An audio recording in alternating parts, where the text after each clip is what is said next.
Good morning. Happy Monday. Nice to have you all here. I hope you have a great weekend. Monday afternoon, we will not be looking at problem set 4, seminar self-quiz 4, quiz 4, et cetera, But Monday, as we've talked about, that'll be the time of the first midterm exam. And the midterm exam will be over problem sets 1, 2, and 3. So basically chapters 12, 13, and 14. So when you come on Monday afternoon, make sure that you're ready for the midterm. You will turn in the Exam Prep 1 worksheet, which is a worksheet where you have a single page double-sided. Question is followed by the answer. Your goal is just to show your work how you go from the question to the answer. And if you can't get the answers I'm giving, then reach out to me, to the tutors, stuff like that. I really want everybody to have that skill set before you start the midterm, so that's why I'm asking for it. You'll also turn in the acid-base titrations lab that we did last week, this week, on Monday.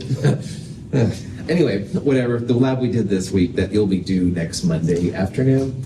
And we do have a lab afterwards. It's called the titration of weak acids lab. The process is very similar to the acid-base titration lab itself. I highly recommend that you bring the instructions from the acid-base titrations lab with you to the titration of weak acids lab. It's the same process. Everything will be kind of set up the same way. You'll calibrate it for pH and volume like you did in lab this week. It'll be the same thing last week. If you're organized, it won't take very long. It should be pretty chill. Now, the midterm itself, 12 multiple choice questions, 4 short answer questions. You've got about 90 minutes to work on it. There's a sample midterm exam online. You can look at that to see how some of the questions I might ask you.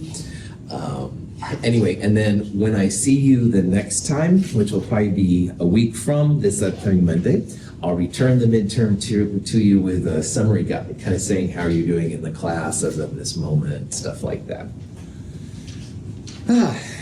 Questions? Any of that kind of stuff? All right. So what we're doing is we're just going through some questions to get you ready for the midterm. We did some of them on Wednesday, and we'll do some more today. So let's look at the first one. This is an example of an equilibrium constant problem between dinitrogen tetroxide and nitrogen dioxide. And we're placing a mole of this N2O4 in a 2-liter flask. It's at 200 degrees Celsius. And then at equilibrium, here's the N2O4 concentration. You can use that information to calculate the K value. I would set up an ICE table and go from there. See if you can get one of those answers. We'll talk about it in a little bit.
Okay, so up here on the board, I have kind of an outline of how to do this kind of problem.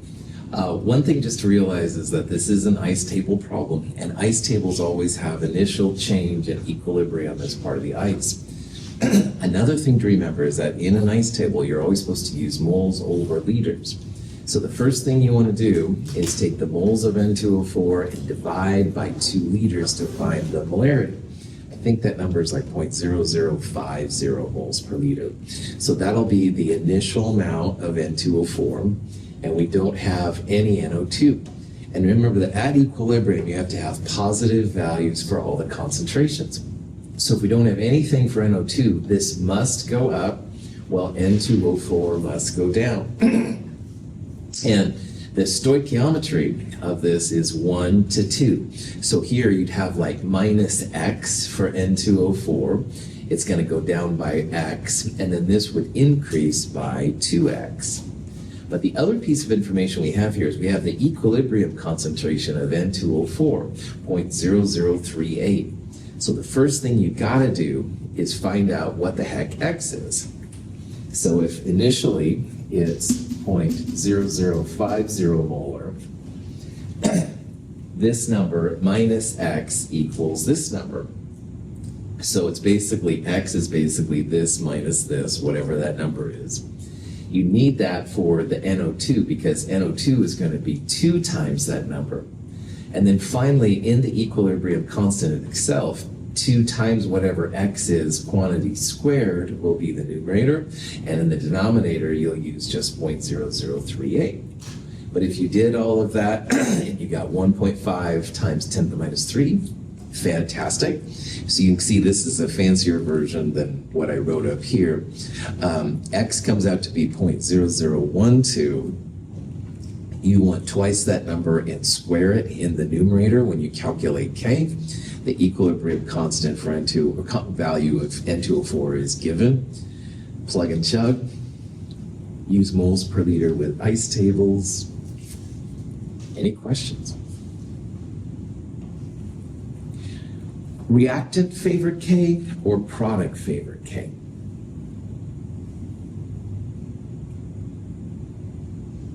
K is less than 1. What does that mean? I think I saw Tess kind of whisper it, although nervously. It's okay. It's Friday morning, man. It's early. Reactive favorite. All right. K is less than 1. This is 0.0015, so it's less than 1. Reactive favorite. All right. If this would have been 1.5 times 10 to the positive 3, a number greater than 1, then it would have been product favorite. So we would predict that at equilibrium, we're going to have more N2O4 than we would have NO2. All right. And this number is larger than this number, so that shows that you have more N2O4 than you have NO2. K can never be negative. It'll be positive numbers only. It won't be 0. Any questions? Any of this kind of jazz? Okay. So here are 2 equilibrium constants, all right? The first one is nickel carbonate, nickel 2 carbonate breaking down to the ions. The second one technically is a Ka expression for hydrogen carbonate, and it's given right there. But I want you to take those two equilibrium constants and combine them in order to find out what the equilibrium constant of this new reaction is. It's nickel 2 carbonate plus essentially acid, making nickel 2 plus hydrogen carbonate and water. So see if you can figure out what the value of this new expression is using the old K's. We talked about how you can flip K around, you can multiply K's by certain numbers. So see if you can do all that to figure out what this equilibrium constant is. We'll talk about it here in a little bit.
Okay, so in a problem like this is kind of like Hess's law, where you want to combine equations to give some desired equation.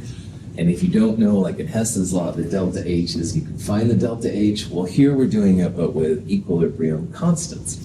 And like the Hess's law problem, you want to use these equations to give you this reaction right here. So what I do is first of all, nickel 2 carbonate only appears as a reactant in the first reaction. And we want nickel 2 carbonate as a reactant. So I'm not going to do anything to the first reaction. I'm going to leave that as is because I need NiCO3 to be a reactant. But if you look at this second reaction here, hydrogen carbonate is a product in the desired reaction. And the only place the hydrogen carbonate appears is as a reactant in the second reaction. So how can I make hydrogen carbonate go from a reactant to a product? Flip. Yeah, that's right.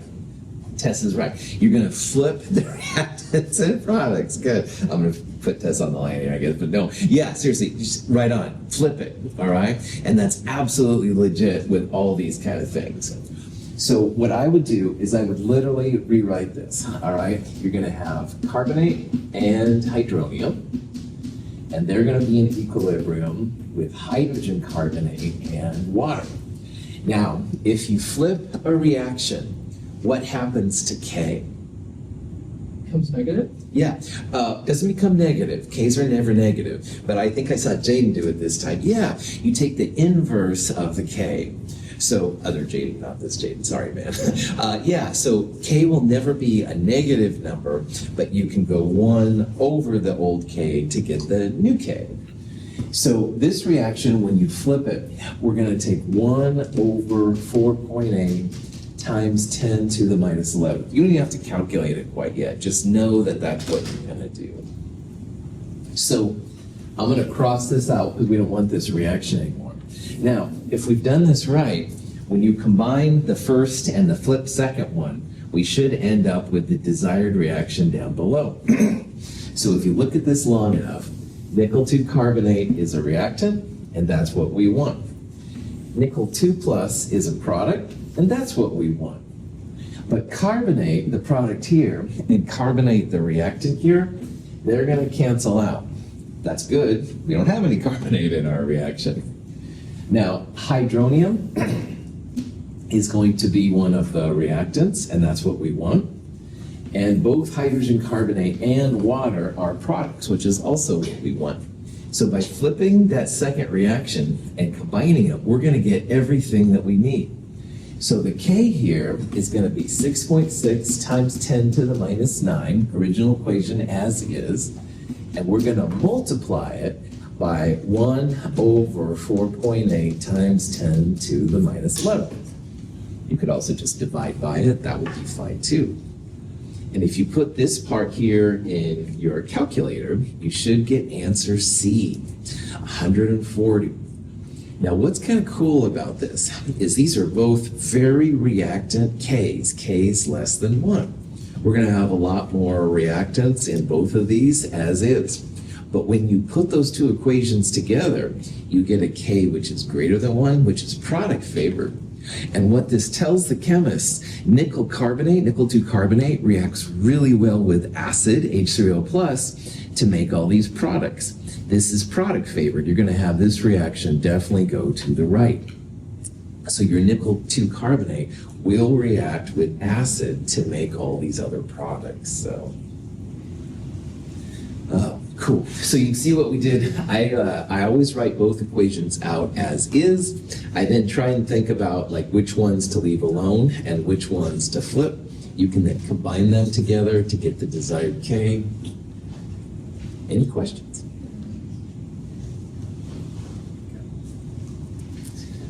So here's a reaction. Delta H, K sub C.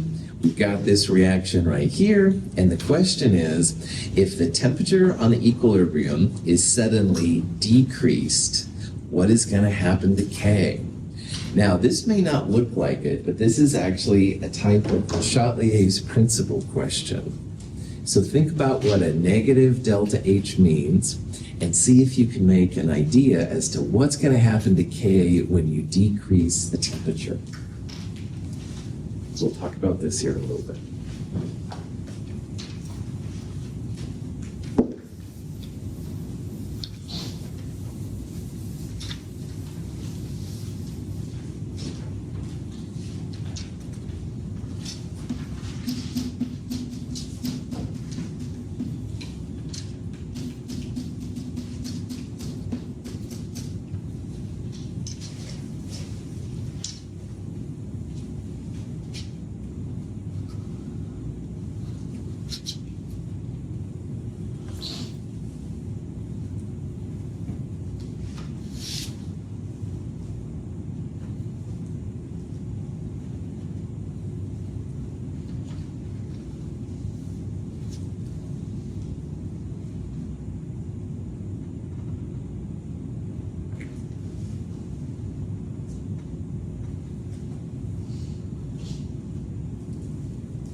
Very cool. All right, so let's pretend that Betsy and I are in business together and we really want to make a lot of these products from this reactant, all right? And Betsy says, I wonder if we could get more product out if we lowered the temperature. And probably then you'd think about it, what would happen if you increase the temperature too? But anyway, in this problem, we're trying to see what's going to happen if we decrease the temperature. Now, the key to figuring this out is to figuring out what exactly a negative delta H means. What does a negative delta H tell us about this reaction? Exothermic, I love that, absolutely.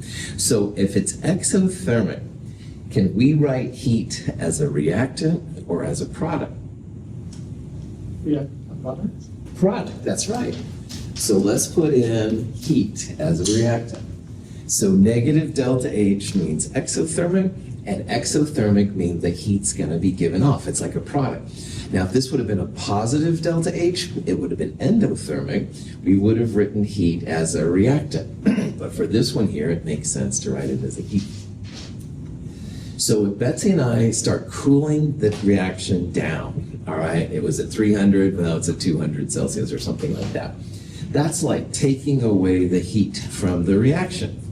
And if you take away something from a reaction by Le Chatelier's, the reaction's going to shift and try and make more of what you're taking away from. So it's going to try and make more heat, warm itself up. And in the process, you're going to have more reactants become products. And if you have that, K is going to be products over reactants, more on the top, less on the bottom. Your K is going to go up. So absolutely, in this case, if we want to make more CH4 and CCl4, you bet decreasing the temperature would be really cool. Betsy and I can make more money. I don't know what money is because I work at a community college, Betsy, for what it's worth. However, in this reaction, I can at least predict that you're going to have more products and stuff, which is cool. And so this is what people do in industry. They think about the best ways to have things. So exothermic reactions become more product favored if you cool them down. Now, a lot of reactions are endothermic. That's the opposite then. If you cool them down, you'd have more reactants. They're not as good. So knowing if it's exo or endothermic can be cool. Questions? Okay. In this reaction, we've got some sodium hydroxide. We're taking 0.535 grams of it. We're placing in 100 milliliters of water. And we want to know what the hydronium ion concentration is. Now, to answer this question, we need to know about sodium hydroxide. Sodium hydroxide, for these kind of questions, because it's related to hydronium, it's probably going to be an acid or a base. What do you think, acid or base? Base, you bet. Once you know that, you think it's going to be a strong base or a weak base? Strong, you bet. There's only 3 strong bases you need to know, and NaOH is one of them. But on Monday afternoon, you're like, oh my gosh, I can't remember. If I don't give you a Kb or a Ka for an acid, it probably is a strong base, strong acid. But anyway, strong base, see if you can figure out what the hydronium ion concentration is.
All right, so good old sodium hydroxide, strong base. And bases, when they're strong, they dissociate 100% single-sided arrow into sodium ion, which is pH boring, so we don't really care.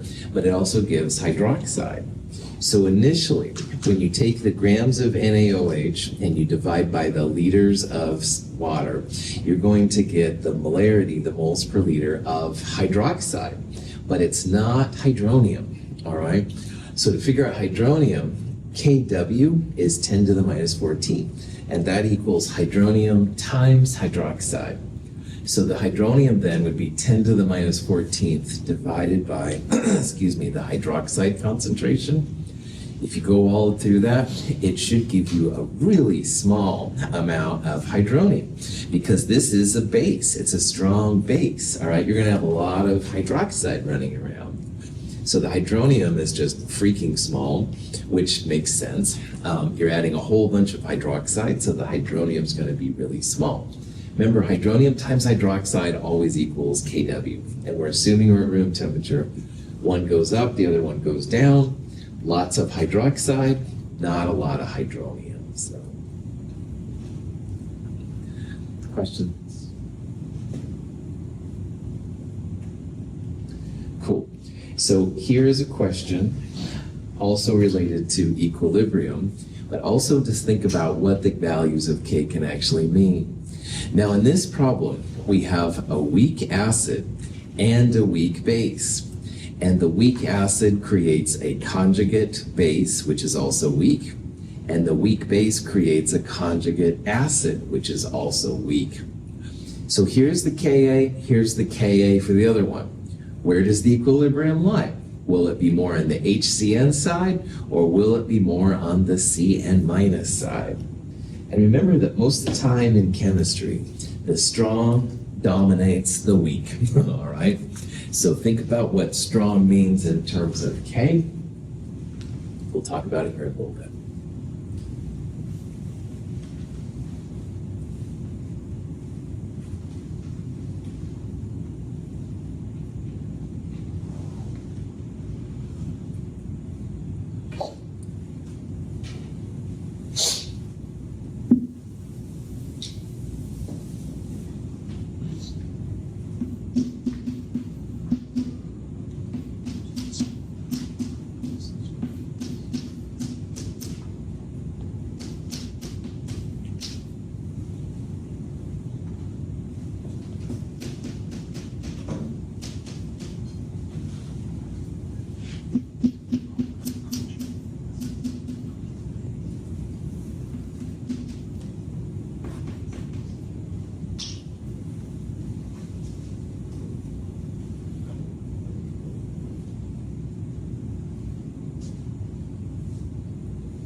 All right.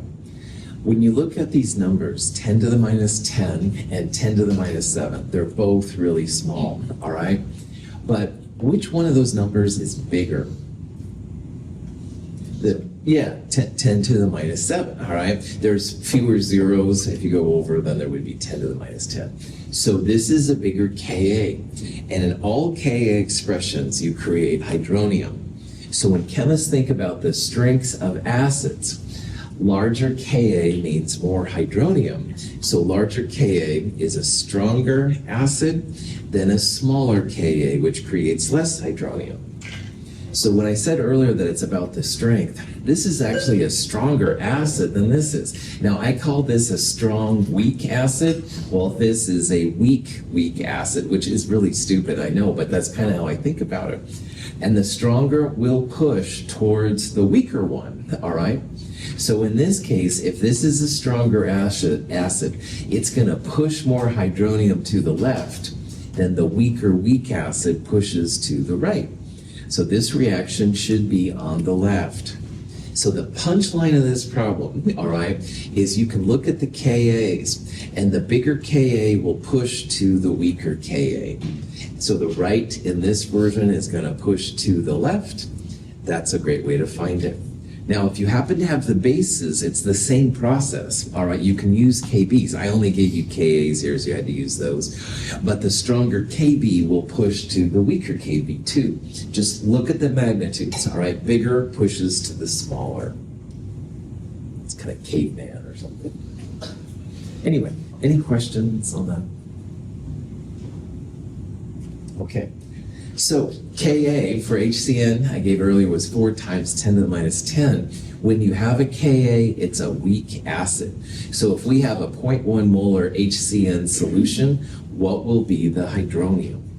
There's a couple different ways to solve this. I would definitely use the fact that 100 times K is less than C. So see if you can figure out how this all works out.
Okay, so all Ka expressions, the acid is a reactant, it reacts with water, the conjugate base and hydronium will be products. Remember that the acid and the conjugate base are related by H+. So HCN minus and H plus would be CN minus plus H plus would be HCN. Anyway, in this problem, if you set up an ice table, initial concentration 0.10, it's going to go down by X. These will both go up by X. So at equilibrium, 0.10 minus X for that, X and X for cyanide and hydronium.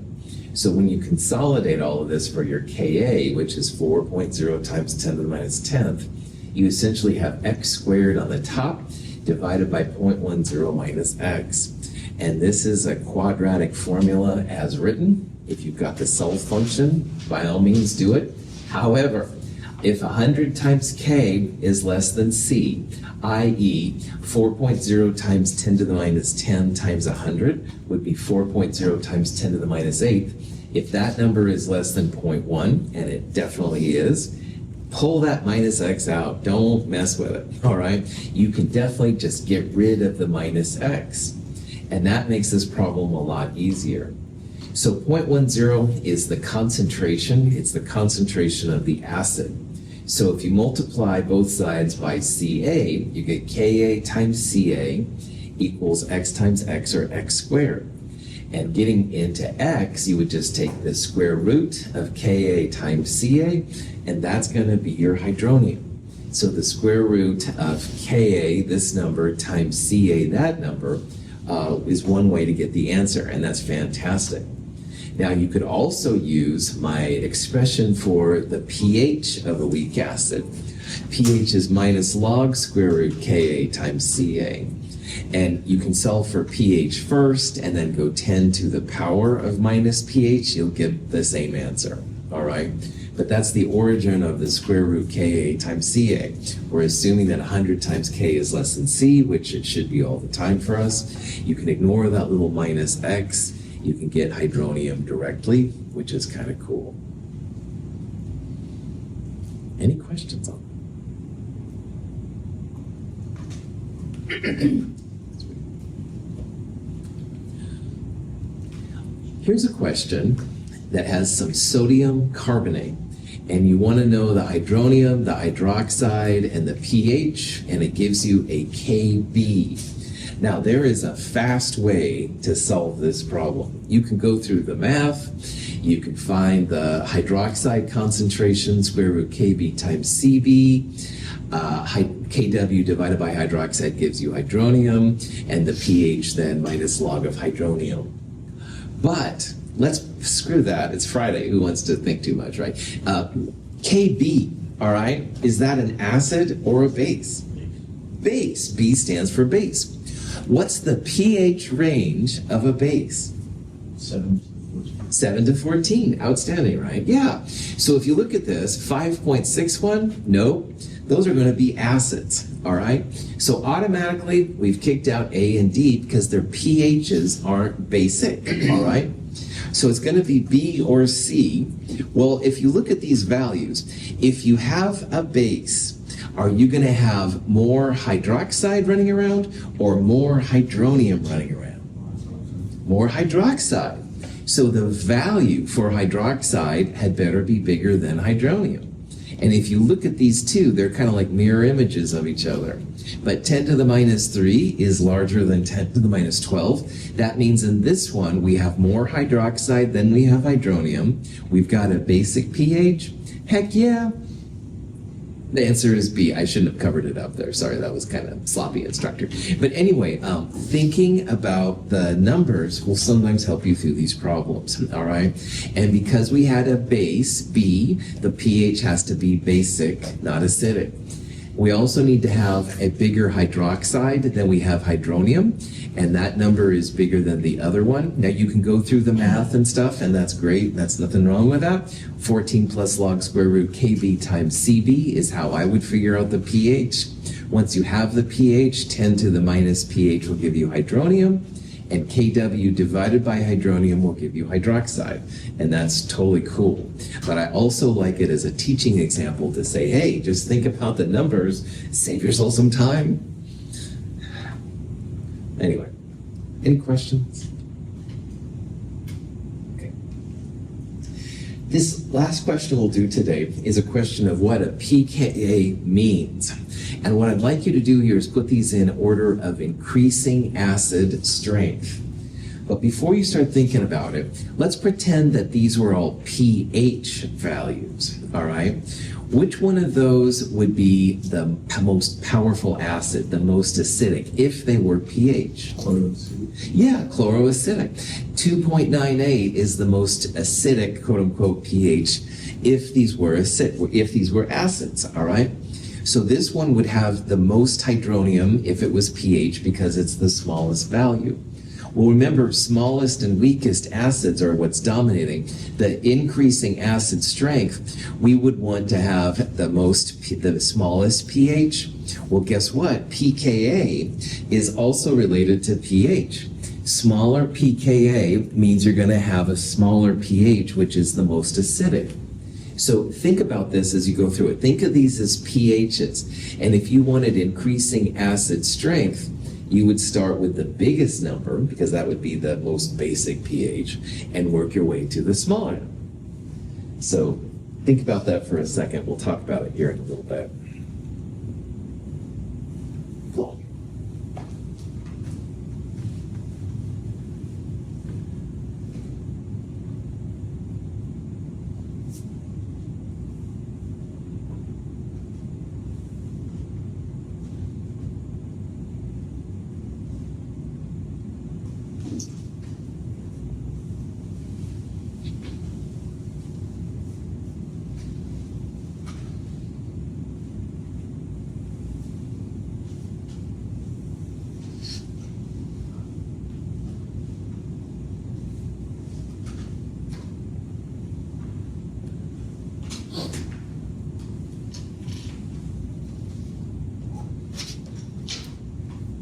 Very cool.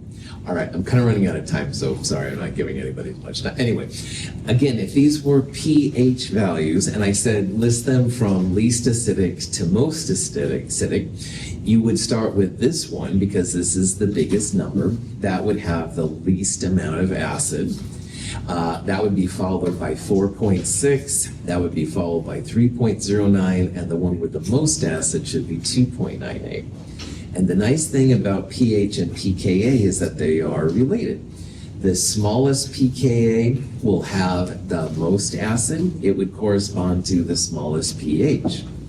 So the answer, when it all comes down to it, is answer D. All right, you want to start with the 8.06. pKa will create the least amount of acid. And you just work your way then up the kind of list. So you go D, A, B, C, 8.06. The next smallest one, the next biggest one would be this one, and this is the smallest one, so it would have the most acid. The joys of the px scale. It's always inverse kind of from what you think, but if you think about it, you can absolutely get through these. Any questions? All right, thank you all for being here. Very cool. I hope you have a great weekend. Have a great day.